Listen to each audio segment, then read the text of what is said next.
E aí, vamos bater um papo sobre um assunto que é, olha, essencial para a saúde masculina: a próstata. É, essa glândula pequena pode trazer umas dúvidas e preocupações bem grandes, né? Mas o conhecimento é a nossa melhor arma para se cuidar. Então, vamos juntos desvendar os sinais, entender os diagnósticos e descobrir o que tem de mais moderno por aí. Para a gente começar, vamos direto a um número que já mostra o tamanho da importância desse tema. A estatística é essa aí. 1 em cada 6 homens com mais de 50 anos vai receber um diagnóstico de câncer de próstata. O objetivo aqui não é assustar ninguém de jeito nenhum. É só para a gente entender por que essa conversa é tão necessária. É uma realidade que merece nossa atenção e, principalmente, nossa atitude. Bom, diante de um número desses, a gente logo pensa, né? Tá, mas e na prática, como é que se sabe se tem algo errado? Quais são os sinais que o corpo dá? É exatamente essa a nossa conversa agora. Vamos entender desde os primeiros sintomas até os diagnósticos, para transformar a incerteza em informação útil. Então, vamos começar pelos sinais. Para entender fácil, pensa assim, ó. A próstata fica bem em volta da uretra, que é o canalzinho por onde passa a urina. Quando ela cresce, é como se ela desse um abraço mais apertado nesse canal. E é daí que vêm os sintomas. Vamos entender o que o corpo está tentando avisar e como diferenciar um problema benigno de algo mais sério. Aqui estão os sinais mais comuns do que os médicos chamam de hiperplasia prostática benigna, o HPB. É basicamente o aumento benigno da próstata. Repara como uma coisa leva a outra. O jato fica fraco, demora para começar a urinar, acorda várias vezes de noite. Tudo isso é consequência daquele abraço apertado da próstata na uretra. A bexiga precisa fazer mais força, não esvazia direito, e o resultado é essa lista de incômodos. E aqui, atenção, porque chegamos num ponto crucial. E se não tiver sinal nenhum? Pois é, enquanto HPB, o aumento benigno, costuma gritar com vários sintomas, o câncer de próstata no comecinho é, na maioria esmagadora das vezes, silencioso. Ele não avisa. E é justamente esse silêncio que o torna tão perigoso. Ficar esperando um sintoma aparecer pode ser tarde demais, o que só reforça o quanto os exames de rotina são vitais.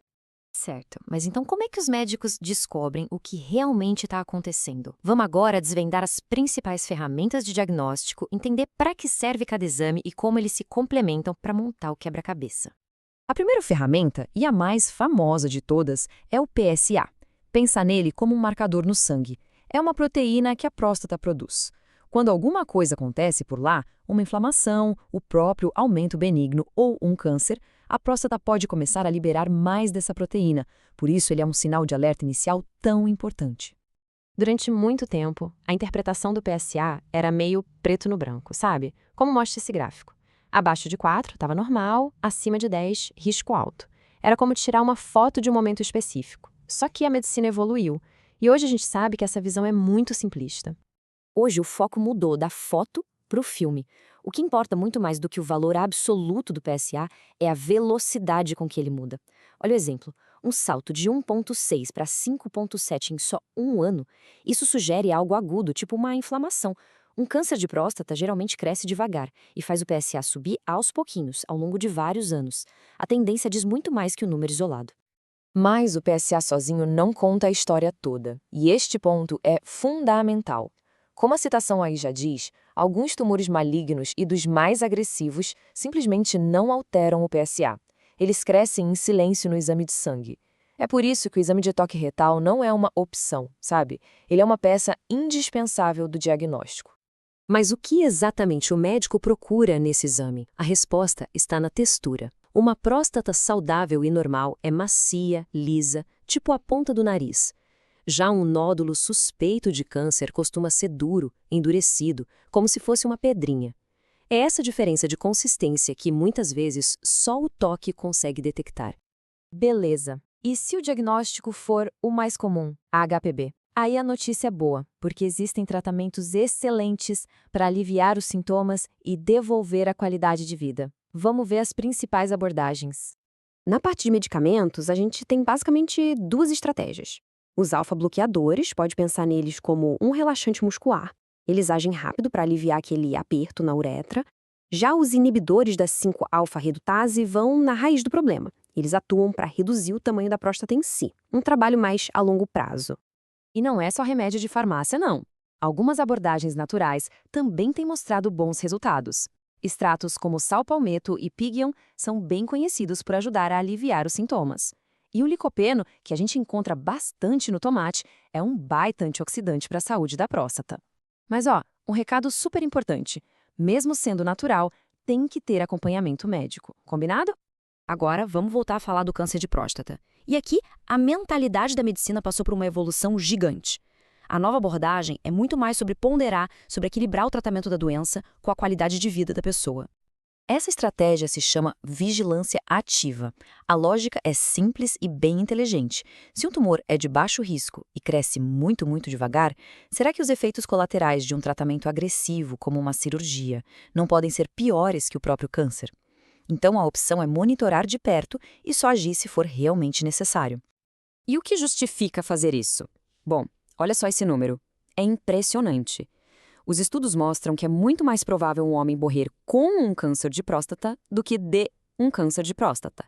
Apenas 1 em cada 74 diagnosticados vai falecer por causa da doença, exatamente porque o crescimento dela costuma ser extremamente lento.